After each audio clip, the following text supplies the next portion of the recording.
ওষুধ কিনে বাড়ি ফেরার সময় 4 চাকা গাড়ির ধাক্কায় প্রাণ গেল দাদু ও নাতির।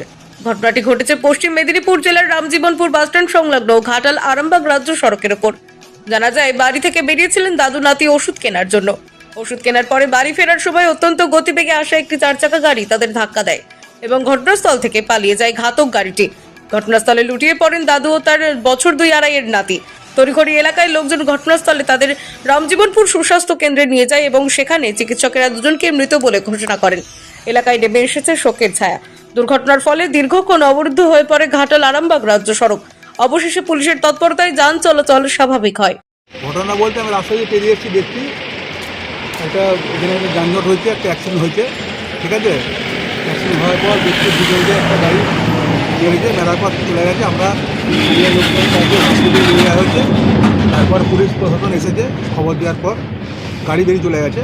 গাড়ি ধরেছে নাকি বলতে হবে, সেটা পুলিশ প্রশাসনের বলতে হবে। আমরা এর বেশি কার দুজনে অ্যাক্সিডেন্ট হয়েছে? কার বলতে দাদু আর নাতি। তাদের বাড়ি কোথায়?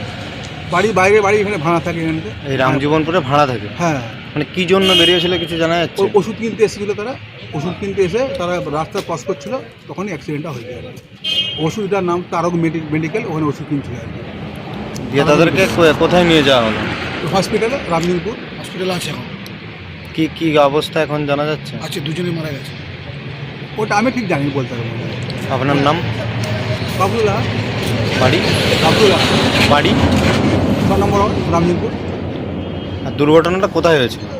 এই ফাইবারে, এই তো সামনে, বাস স্ট্যান্ডের সামনেটা, এখানটা। এখন ভোলা মহেশ্বর এন্টারপ্রাইজ আপনার কাছে সমস্ত ধরনের বিশুদ্ধ পানীয় জলের ফিল্টার সুলভ মূল্যে বিক্রয় করা হয়।